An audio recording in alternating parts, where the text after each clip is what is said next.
Hey, what's going on? My name's Alex, and I want to share a little story with you because I know it's going to affect you like it affected me.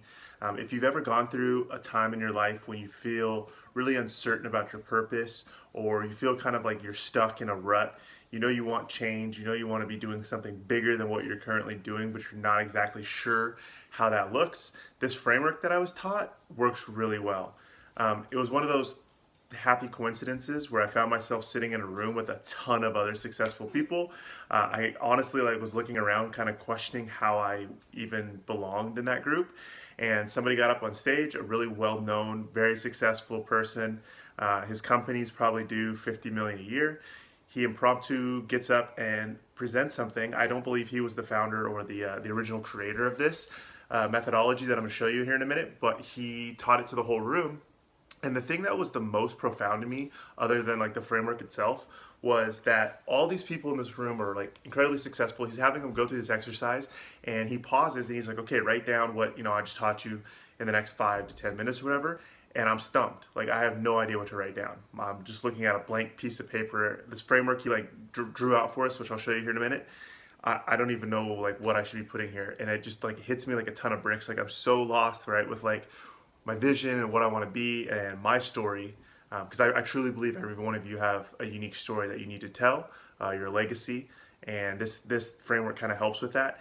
But I look around the room and I'm not the only one. Like I know for a fact that one of the guys I was looking at, somebody I look up to and I admire, he's sitting there with a blank look on his face too. So I'm like, okay, this tells me that this framework is something that actually works, right?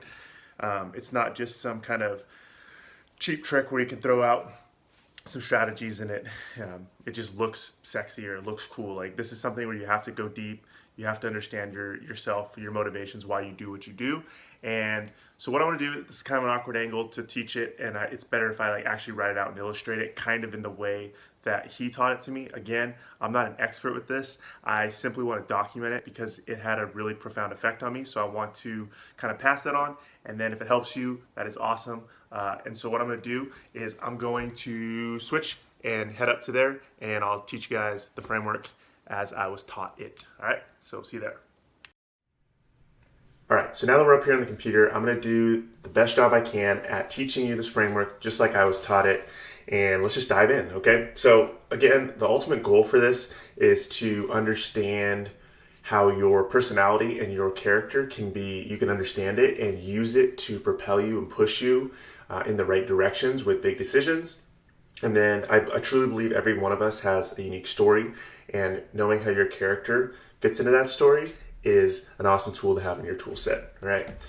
So, quick historical fact, I'm a huge history fan. The Epic of Gilgamesh is one of the first ever written stories, and this is important because what I basically want to get across with this fact is humans have been telling stories forever. It's the way we learn. Everybody can relate to stories no matter what culture, what language. So the ability for you to tell stories is going to become really important in terms of personal growth and getting where you want in life. But with that being said, there's actually only 7 story themes. Like all stories sound exactly the same when you look at them in buckets, right? So things like overcoming the monster, rags to riches, the quest, voyage and return, rebirth, comedy, tragedy, right? I think if you were to consider some of your favorite movies, they would for sure fit in one of these 7. In fact, I Googled like some of the most popular movies of all time, and you can easily see that a lot of these fit into those categories, right? Like Forrest Gump, for instance, one of my favorite all-time movies, could be looked at as a couple things. It could be looked at somewhat like rags to riches, starts off poor, ends up investing in Apple. Voyage and return, he leaves his house, does all these amazing things, and then returns to tend to a sick mother. A little bit of a comedy, a little bit of tragedy. So some of these touch on all of them. Star Wars, right? Like it's a voyage. Titanic, it's a tragedy. So anyways, I bring that up because why is it that humans love stories so much? It seems to be the preferred way we all communicate, and even if you have, different political or religious beliefs, you can still share in a story and feel the same way about it, right? But they don't. Like, humans don't love the stories. They love the characters in the stories. Okay, and I'm going to illustrate that to you here really quick. So I had to skip ahead to make sure I remember what I was talking about, but I am not a superhero movie fan. I have no idea between these two. I have no idea who's Marvel and who's the other one, DC. But I know the characters, right? Like I know Batman is some rich guy who has like some super cool gadgets and he fights crime in Gotham City. I know Superman can like fly and is super strong and like something about kryptonite, right? So I have no idea about their story, but I know their characters and what their characters are doing for that story. So I kind of want to illustrate that the character is more important than the story, and then I also want to say that oftentimes writers and publishers will regurgitate or reuse characters, and this was eye-opening to me. So Sherlock Holmes, right? He is super clever, super smart at finding clues, but he's a little bit of a jerk, and he's addicted to drugs, and at times it seems like he would rather solve the case than actually like help the person, and would put himself, Watson, and others in harm's way to do it, to kind of prove he's right. A little bit egotistical.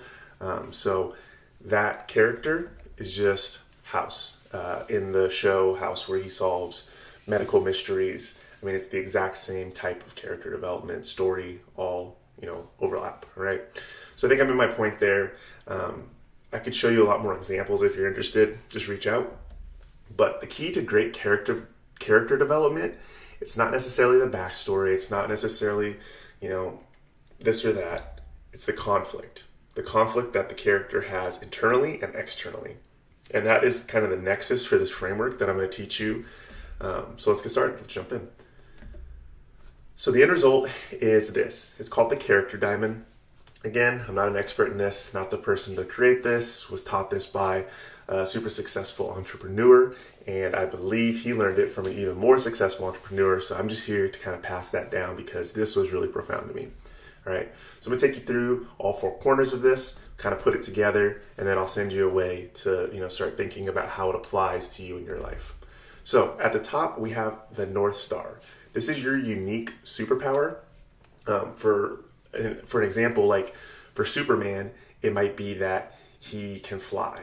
Or for Batman, it might be like he has this really strong belief of what justice is. And he's going to be the one to like serve it.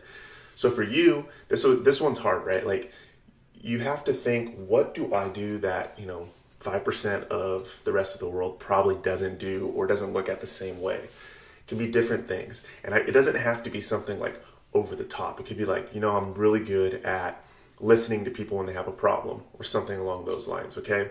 So I'll give you some practical examples on how to come up with some of these at the end, but suffice it to say, that is kind of your unique superpower, what makes you you. And then at the bottom, you have your kryptonite.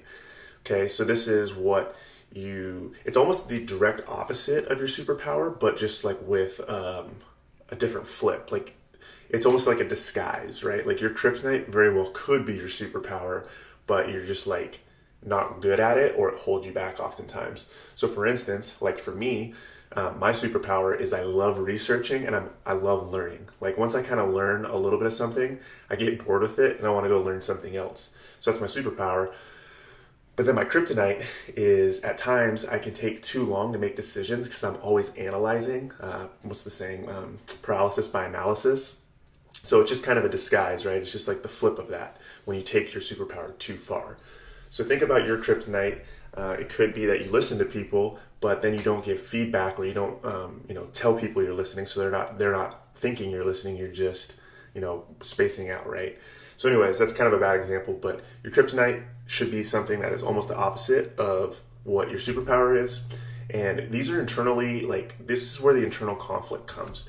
So your superpower, people can be like, wow, Alex is really good at this, but he's really bad at this. And like internally, I'm always fighting against that. And like, I realize it, I recognize it, and it creates turmoil in my life. Okay. On the left side, we have the hill you're prepared to die on. So this is something that you feel very strongly about. It is ingrained in your morals, your values, your ethics, and you get into an argument whenever this kind of thing comes up, right? Some common things could be, like how justice is served, your faith, your family, things like that, okay? And then on the other side is your biggest flaw or your mask. So this one takes a little bit of explaining, but basically what your flaw or your mask is when you're challenged, when your back's against the wall, what is it that you typically do? Do you start making excuses? Do you turn to, maybe you have like an addictive personality and you turn to alcohol and drugs. Maybe you start blaming other people. Maybe you just shut down and lock yourself in a room and don't want to talk to anybody. Like, what do you do when, you have internal conflict? Oh, I mislabeled that. That should be external conflict. Apologize. Maybe you can update that in the video. But so this is like what people see outwardly and like what you're talking about. And these should be kind of, again, remember, character development comes from the confliction that we feel and see in somebody because it's relatable. We feel conflict and we want to see the character that we can relate to have conflict as well. All right, so that's it. I mean, basically just take your time, go through and fill that out. And what I want to do here real quick is just give you some tips to succeed, because this took me over a month to fill out. Took a lot of trial and error. So what I did was take your time. Don't feel like you have to sit down and know all the answers. Again, back to my story earlier where the entrepreneur gave us the task of writing all those out, and like nobody was writing because everybody was thinking really hard about it. Write it out dozens of times, right? Like just keep working it. Ask friends and family, say, hey, what do you think my unique ability is? What do you think my biggest flaw is, right? And see what they say. And then finally, my favorite thing, and this is what kind of unlocked it for me, was I took 2 personality tests. I'll link them up below. One was the Enneagram test, which is my all-time favorite personality test. And then the other one was, I think it's called 14personalities.com. It's a free test. Take it, and then you read the results, right? It tells you your strengths, it tells you your weaknesses, and you can start like saying, oh, okay, I can see that. And then start trying to fill out the character diamond based on those results. And the nice thing about those personality tests, both of those will tell you other popular characters or movie stars or people who have those similar results as you in the personality test. So you can kind of hack that and use it for your character diamond, all right? So the final result of the character diamond is to have a character in mind who you can relate to and who you can use when you are telling your story or writing your story, so people can quickly identify with you and you have a common language. So for instance, this isn't mine, but for instance, if Forrest Gump, we used that example earlier, was somebody who has all 4 of the same character diamond traits as I do, I could say to somebody, yeah, I'm working on this new project, and I feel a little bit like Forrest Gump because X, Y, and Z. Or when you're writing, think about like how Forrest Gump would write. When you are creating a pitch to sell your idea, think about how like Forrest Gump would approach it. Anyways, so this was a really cool exercise for me to go through, because the actual intent of it was to kind of like how a brand can use this to like communicate with customers and decide on which projects to take on. But I took it a step further and realized that all of us are our own brand. All of us have our own story. We're all writing content for our own, legacy or whatever, and that this fell perfectly in line with that. So I hope this was helpful for you. Let me know if it was, and we will be sharing some more frameworks that I've learned over the past year or so on growthandpurpose.com.